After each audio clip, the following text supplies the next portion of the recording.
नमस्कार, दिन भर की बड़ी खबरों में आपका स्वागत है। मैं हूं आपके साथ सुरभि राजपूत। आज इस बुलेटिन में बात होगी पेशाब कांड पर बुरी फंसी बीजेपी की, महाराष्ट्र की पावर प्ले में मजबूत होते शरद पवार की, देखेंगे कि किस तरह एमपी में कांग्रेस ने बनाई मजबूत चुनावी रणनीति, राजद के स्थापना दिवस पर अपने खास अंदाज में पीएम मोदी पर बरसे लालू यादव, और मणिपुर में बीजेपी की बीरेन सिंह सरकार के फैसले पर उठे सवाल की, और बुलेटिन में आखिर में बात होगी अमित शाह को पत्र लिखने वाले पूर्व नौकरशाहों की। इसके अलावा और भी कई खबरों से आपको कराएंगे रूबरू। पहले देखते हैं सुर्खियां। मुस्लिम लॉ बोर्ड ने बैठक के बाद यूसीसी का विरोध करने का किया फैसला। बोर्ड ने लेटर जारी कर लोगों से विरोध करने की अपील की। कांग्रेस अध्यक्ष मल्लिकार्जुन खड़गे ने मोदी सरकार को महंगाई के मुद्दे पर एक बार फिर घेरा। कहा, महंगाई और बेरोजगारी लगातार बढ़ रही है और बीजेपी सत्ता के लालच में पड़ी है। पंचायत चुनाव से 3 दिन पहले बंगाल में फिर हुआ बवाल। साउथ 24 परगना में टीएमसी आईएसएफ समर्थकों के बीच बमबाजी में 17 साल के टीएमसी समर्थक की गई जान। 3 दिन बाद होना है पश्चिम बंगाल में पंचायत चुनाव। शेयर बाजार में रहा फ्लैट कारोबार। सेंसेक्स 33 अंकों की गिरावट के साथ 65,446 पर हुआ बंद। निफ्टी 9 अंकों की तेजी के साथ 19,398 पर पहुंचा। मध्य प्रदेश में चुनाव के चंद महीनों पहले पेशाब कांड पर बीजेपी बुरी तरह से घिर गई है। सीधी में एक आदिवासी पर पेशाब करने और उसका वीडियो बनाने का मामला अब तूल पकड़ता जा रहा है। हालात को संभालने की कोशिश में शिवराज सरकार की पुलिस ने आरोपी युवक को गिरफ्तार किया, लेकिन फिर भी मामला इतनी जल्दी शांत होता नहीं दिख रहा है। कांग्रेस नेता राहुल गांधी ने इस घटना पर ऐसा बयान दिया जिससे बीजेपी बुरी तरह घिर गई है। क्या कहा है राहुल ने और क्या हुआ है अब तक, देखिए इस रिपोर्ट में। मध्य प्रदेश के सीधी से आए एक वीडियो ने कल से बीजेपी की हालत खराब करके रखी है। वीडियो में दिख रहा है कि प्रवेश शुक्ला नाम के व्यक्ति ने एक आदिवासी व्यक्ति के मुंह पर पेशाब की। प्रवेश शुक्ला को बीजेपी का नेता कहा जा रहा था, हालांकि बीजेपी ने इससे इनकार कर दिया। इस पूरे मामले में कांग्रेस नेता राहुल गांधी ने बीजेपी पर निशाना साधा है। राहुल गांधी ने ट्वीट किया, भाजपा राज में आदिवासी भाइयों और बहनों पर अत्याचार बढ़ते ही जा रहे हैं। मध्य प्रदेश में एक भाजपा नेता के अमानवीय अपराध से सारी इंसानियत शर्मसार हुई है। ये भाजपा का आदिवासियों और दलितों के प्रति नफरत का घिनौना चेहरा और असली चरित्र है। वहीं अब सीधी पेशाब कांड में कांग्रेस राज्यपाल और राष्ट्रपति से शिकायत करने वाली है। इसके साथ ही कांग्रेस नेता कांतिलाल भूरिया ने दोषियों के खिलाफ सख्त कार्रवाई करने और पीड़ित परिवार को 2 करोड़ का मुआवजा देने की मांग की है। कांग्रेस इस घटना को लेकर पूरे प्रदेश में विरोध प्रदर्शन भी करेगी। कांग्रेस के इस तेवर से बीजेपी बैकफुट पर है। आपको बता दें कि इससे पहले वीडियो के सामने आने पर सीएम शिवराज सिंह चौहान ने ट्वीट कर निंदा की थी। सीएम चौहान ने ट्वीट किया था, मेरे संज्ञान में सीधी जिले का एक वायरल वीडियो आया है। मैंने प्रशासन को निर्देश दिए हैं कि अपराधी को गिरफ्तार कर कड़ी से कड़ी कार्रवाई कर एनएसए भी लगाया जाए। इसके अलावा शिवराज सिंह चौहान ने यह ट्वीट भी किया कि अपराधी केवल अपराधी होता है, उसकी कोई जाति, धर्म या पार्टी नहीं होती।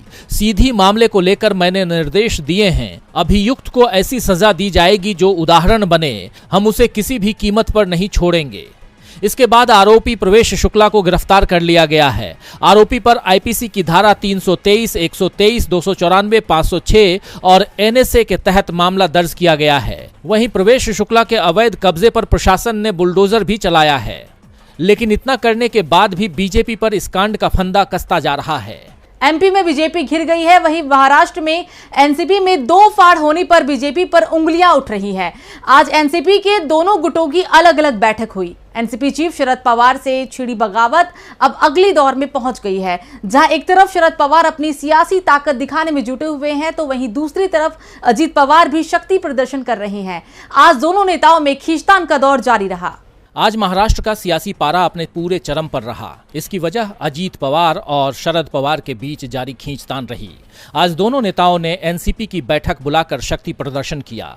इस दौरान अपने चाचा से बगावत करने वाले अजीत पवार का दावा खोखला साबित होता नजर आया, क्योंकि अजीत पवार की बैठक में 31 विधायक और 4 एमएलसी पहुंचे। बैठक को संबोधित करते हुए अजीत पवार ने माना कि उन्होंने जितने विधायकों के समर्थन का दावा किया था उतने इस बैठक में नहीं पहुंचे। उन्होंने कहा कि कई विधायक आज यहाँ नहीं हैं, कुछ अस्पताल गए हैं, कुछ नहीं पहुंच सके। कुछ विधायक वाई बी चौहान सेंटर में हैं, लेकिन सभी मेरे संपर्क में हैं। अजीत पवार गुट ने चुनाव आयोग के सामने बड़ा दावा किया है। इसमें शरद पवार की जगह अजीत पवार को एनसीपी का अध्यक्ष बनाने का दावा किया गया है। जहां एक तरफ शक्ति प्रदर्शन के दौरान अजीत पवार की हवा निकलती नजर आई, तो वहीं दूसरी तरफ अपनी ताकत का एहसास करवाते हुए शरद पवार ने बागियों को जमकर खरी खोटी सुनाई। शरद पवार ने अपने संबोधन में कहा कि जो लोग बीजेपी के साथ गए उनका इतिहास याद करना चाहिए। पंजाब में अकाली दल अब बीजेपी के साथ नहीं है। बिहार और आंध्र प्रदेश में बीजेपी सरकार से बाहर हुई, उसका गठबंधन टूटा। जो भी बीजेपी के साथ गया बाद में वो बाहर हो गया। बीजेपी गठबंधन वाली पार्टी को बर्बाद कर देती है। इतना ही नहीं, शरद पवार ने कहा कि नागालैंड का उदाहरण महाराष्ट्र में देना ठीक नहीं है, क्योंकि वहां सीमाई राज्यों में स्थिरता के लिए एनसीपी बीजेपी के साथ गई। दरअसल अजीत पवार ने कहा था कि अगर नागालैंड में एनसीपी बीजेपी को समर्थन कर सकती है तो महाराष्ट्र में क्यों नहीं। अब शरद पवार की दहाड़ से विरोधी खेमा का पस्त होना तय है, लेकिन अजीत पवार के साथ उनकी जंग का फैसला चुनाव आयोग करेगा। अब देखना होगा कि चुनाव आयोग इस जंग को लेकर क्या निर्णय देता है। एनसीपी का भविष्य क्या होगा, इस पर सबकी निगाहें हैं। वहीं एमपी में चुनावी हलचल पर भी अब सबका ध्यान है। कुछ ही महीनों में प्रदेश में विधानसभा चुनाव होने वाले हैं। कांग्रेस ने चुनाव को लेकर अपनी पूरी ताकत झोंक दी है। कांग्रेस की ताकत को देखते हुए बीजेपी बैकफुट पर है, क्योंकि राज्य में बीजेपी की सरकार है, लेकिन बीजेपी होने वाले विधानसभा चुनाव में कांग्रेस के सरकार बनाने की दावेदारी से डरी हुई नजर आ रही है। इसी कड़ी में कांग्रेस ने आने वाले 50 दिनों का प्लान तैयार कर लिया है। तो क्या है कांग्रेस का वो प्लान जिससे डरी हुई है बीजेपी? देखिए पूरी खबर इस रिपोर्ट में। बस कुछ ही महीनों में मध्य प्रदेश में विधानसभा चुनाव होने वाले हैं। बीजेपी के हाथ से सत्ता छीनने के लिए कांग्रेस की तैयारी जोर शोर से चल रही है।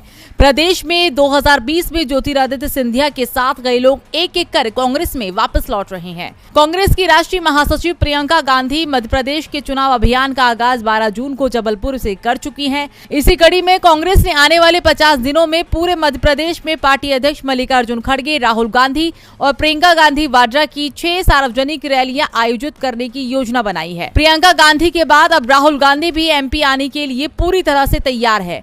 राहुल गांधी उसी जगह से अपना चुनाव प्रचार शुरू करने वाले हैं जहां पिछले सप्ताह पीएम मोदी पहुंचे थे। राहुल शहडोल के बयोहारी में एक बड़ी जनसभा करने वाले हैं, तो वहीं पार्टी अध्यक्ष मल्लिकार्जुन खड़गे भी एमपी की जमीन से बीजेपी पर गरजने वाली हैं।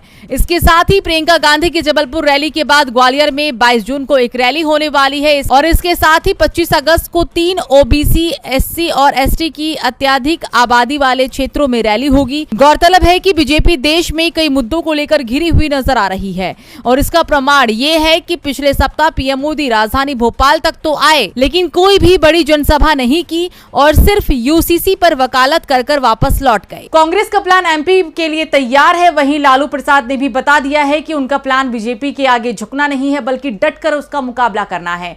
आरजेडी खड़ी करने वाले लालू प्रसाद ने राजद के स्थापना दिवस पर खास अंदाज में सीधे पीएम मोदी को चुनौती दी। देखिए रिपोर्ट। बिहार की सत्ता पर काबिज महागठबंधन के प्रमुख घटक राष्ट्रीय जनता दल के लिए आज का दिन बेहद खास है, क्योंकि आज ही के दिन पार्टी की स्थापना हुई थी।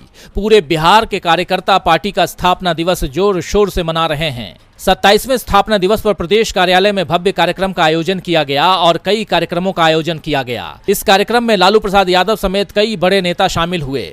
आरजेडी अध्यक्ष लालू प्रसाद यादव ने झंडा फहराकर कार्यकर्ताओं को जीत का मंत्र भी दिया।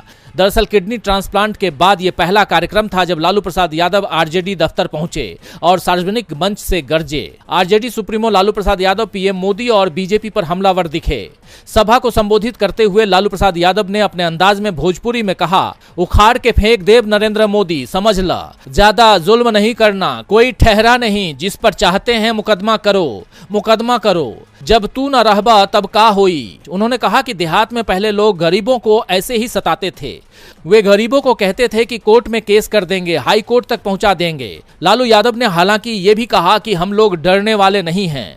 लालू प्रसाद ने कहा कि देश में भाईचारे को तोड़ा जा रहा है, नफरत फैलाई जा रही है, नरेंद्र मोदी देश को तोड़ रहे हैं। इस दौरान लालू यादव ने पुराने दिनों का जिक्र किया और कहा कि उन्हें तब अलग पार्टी बनानी पड़ी जब उनके खिलाफ साजिश रची जा रही थी। उधर आरजेडी के स्थापना दिवस के मौके पर तेजस्वी यादव ने ट्वीट कर केंद्र सरकार पर हमला बोला। उन्होंने ट्विटर पर लिखा कि आइए इस स्थापना दिवस पर हम संकल्प लें कि देश की वर्तमान सामाजिक, राजनीतिक और आर्थिक परिस्थितियों को देखते हुए एकजुट होकर 9 वर्षों से केंद्र में बैठी किसान, युवा, छात्र, महिला, कर्मचारी, व्यापारी और संविधान विरोधी तानाशाही बीजेपी सरकार को बदलेंगे। लालू जी के इस तेवर से बीजेपी डर सकती है। डर तो उसे राजस्थान में भी लग रहा है, जहां कांग्रेस को सत्ता से हटाने के लिए बीजेपी के मंसूबे पर पानी फिर सकता है। साल के अंत में राजस्थान में विधानसभा चुनाव के मद्देनजर पिछले कई दिनों से प्रदेश कांग्रेस के नेताओं का आज दिल्ली आना जाना लगा हुआ है। इसी कड़ी में अब दिल्ली में राजस्थान के प्रमुख नेताओं की बैठक बुलाई गई, जिसमें आगे की रणनीति पर विचार विमर्श किया जाना है। तो कब हो रही है दिल्ली में बैठक और कौन कौन होंगे शामिल, देखिए पूरी खबर इस रिपोर्ट में। राजस्थान में विधानसभा चुनाव 4 महीने बाद होने हैं और इसको लेकर कांग्रेस नेता और प्रदेश के सीएम अशोक गहलोत काफी एक्टिव नजर आ रहे हैं। कांग्रेस हाईकमान ने राज्य के प्रमुख नेताओं की दिल्ली में एक बड़ी बैठक बुलाई है और इसको लेकर सियासी गलियारों में चर्चा तेज हो गई है। कांग्रेस की ये अहम बैठक 6 जुलाई को होने जा रही है। कांग्रेस अध्यक्ष मल्लिकार्जुन खड़गे और पार्टी के पूर्व प्रमुख राहुल गांधी की अध्यक्षता में बैठक आयोजित की जाएगी। इस बैठक में प्रदेश में होने वाले चुनाव को लेकर रणनीति तैयार की जाएगी। मुख्यमंत्री अशोक गहलोत और पार्टी नेता सचिन पायलट के बीच विवाद को देखते हुए दिल्ली मुख्यालय में होने वाली बैठक में सचिन पायलट पर भी चर्चा हो सकती है। इससे पहले करीब हफ्ते भर पहले भी दिल्ली में राजस्थान कांग्रेस की एक अहम बैठक हो चुकी है। बैठक में राजस्थान के कांग्रेस प्रभारी सुखजिंदर सिंह रंधावा, कांग्रेस प्रदेश अध्यक्ष गोविंद सिंह डोटासरा और कांग्रेस के संगठन महासचिव केसी वेणुगोपाल समेत तीनों सह प्रभारी भी मौजूद थे। वहीं कांग्रेस की तैयारी से बीजेपी पहले से ही परेशान नजर आ रही है। ऐसे में देखना दिलचस्प होगा कि आखिर इस बैठक के बाद बीजेपी की तरफ से क्या प्रतिक्रिया सामने आती है। राजस्थान पर कांग्रेस का फैसला क्या होगा, ये कल की बैठक के बाद पता चल जाएगा। लेकिन मणिपुर का क्या होगा, अभी तक कुछ भी नहीं कहा जा सकता। राज्य में 3 मई से शुरू हुआ बवाल अभी तक खत्म नहीं हुआ है। रोजाना किसी न किसी जिले से संघर्ष की खबरें आती रहती है। वहीं बवाल के बीच सीएम एन बीरेन्द्र सिंह ने राज्य में आज से 1ली से लेकर 8वीं तक के स्कूल को खोलने का फैसला लिया, जिससे हर कोई हैरान है। क्या है पूरी खबर, देखिए इस रिपोर्ट में। पूर्वोत्तर राज्य मणिपुर में अब भी हालात ठीक नहीं है। 2 समुदाय के बीच हुई झड़प के बाद से ही मणिपुर का माहौल अशांत बना हुआ है। इसे लेकर राज्य और केंद्र सरकार चौतरफा घिर चुकी है, लेकिन राज्य और केंद्र सरकार हालात पर काबू पाने में नाकाम साबित हुई है। इसी कड़ी में थोबल जिले में संघर्ष देखने को मिला, जहाँ भीड़ ने इंडियन रिजर्व फोर्स के एक कैंप से हथियार और गोला बारूद लूटने की कोशिश की। भीड़ को रोकने के लिए सुरक्षा कर्मियों ने हवाई फायरिंग की, जिसमें 27 साल के एक युवक की जान चली गई। अधिकारियों ने बताया कि भीड़ ने हथियार और गोला बारूद लूटने के लिए खंगाबोक इलाके में 3री IRB बटालियन के शिविर पर हमला करने की कोशिश की। जल्द ही सुरक्षा बलों ने भीड़ को नियंत्रण करने के लिए पहले आंसू गैस के गोले और रबर की गोलियों का इस्तेमाल किया। जैसे ही सशस्त्र भीड़ ने गोलियां चलाई, सुरक्षा बलों ने भी जवाबी कार्रवाई की। इस बीच मणिपुर में आज 5 जुलाई से कक्षा 1 से 8 तक के स्कूल खुल गए हैं। शिक्षा विभाग ने सोमवार को आदेश जारी किया था कि राज्य में 3 मई से जातीय संघर्ष के चलते बंद हुए स्कूल 5 जुलाई से खोले जाएंगे। बता दें कि मई के पहले सप्ताह में जातीय संघर्ष शुरू होने के बाद से ही स्कूल बंद थे। सीएम ने प्रेस कॉन्फ्रेंस कर कहा कि राज्य के पहाड़ी और घाटी जिलों में स्थापित बंकरों को हटा दिया जाएगा, जबकि मैतेई और कुकी दोनों किसानों को सुरक्षा प्रदान के लिए अतिरिक्त राज्य बलों को तैनात किया गया है, ताकि कृषि गतिविधियां शुरू हो सके। लेकिन सीएम के इस फैसले से सभी के मन में एक सवाल तो जरूर उठ रहा है कि प्रदेश में बेकाबू हालात के बीच स्कूल खोलना कहीं जल्दबाजी में उठाया गया कदम तो नहीं है। और बुलेटिन के आखिर में बात केंद्रीय गृह मंत्री अमित शाह को पूर्व नौकरशाहों के लिखे खत की। आपको बता दें कि मोदी सरकार का विरोध और असहमति की आवाज को दबाने का आरोप लगातार लगता ही रहता है। कभी विपक्षी दल तो कभी स्वतंत्र संस्थान इल्जाम लगाते हैं कि सरकार अपने खिलाफ उठने वाली हर आवाज को सत्ता की ताकत से दबा देती है। सरकार ने वंचित समुदायों के बीच काम करने वाले कई NGOs के साथ भी ऐसा ही किया, जिस पर अब 80 से अधिक सेवानिवृत्त नौकरशाहों ने केंद्रीय गृह मंत्री को चिट्ठी लिखी है।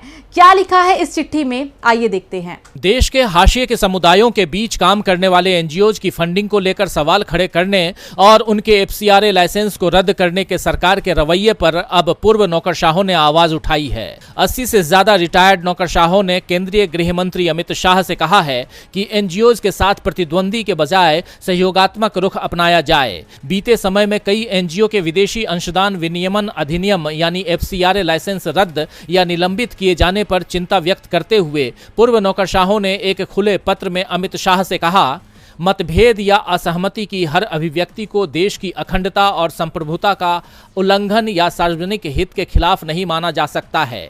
आपके गृह मंत्रालय और विभिन्न कानून प्रवर्तन एजेंसियों की कार्रवाइयां इस संदेह को जन्म देती हैं कि देश के सामाजिक आर्थिक संकेतकों के बारे में स्वतंत्र मूल्यांकन या दृष्टिकोण का स्वागत नहीं है। Commonwealth human rights initiative, Oxfam India, centre for policy research और सेंटर फॉर इक्विटी स्टडीज को रद्द करने या निलंबित करने का जिक्र करते हुए पूर्व नौकरशाहों ने कहा कि उनकी गतिविधियों का उद्देश्य भारतीय समाज के सबसे वंचित वर्गों की समस्याओं का समाधान करना है। पत्र में आगे कहा गया है कि इन संगठनों के FCRA लाइसेंस को रद्द करना और सरकार की एजेंसियों द्वारा दंडात्मक कार्रवाई शुरू करना FCRA के अत्यधिक त्रुटिपूर्ण प्रावधानों का परिणाम है। बयान में आगे कहा गया है कि ऐसा लगता है कि FCRA का उपयोग करके भारत सरकार नागरिक समाज संगठनों को विदेशी स्रोतों से धन लेने से रोकना चाहती है, जबकि निजी क्षेत्र डिजिटल और प्रिंट मीडिया और राजनीतिक दलों को विदेशी धन तक स्वतंत्र रूप से पहुंचने की अनुमति देती है। FCRA में व्यापक बदलाव का आह्वान करते हुए पूर्व नौकरशाहों ने कहा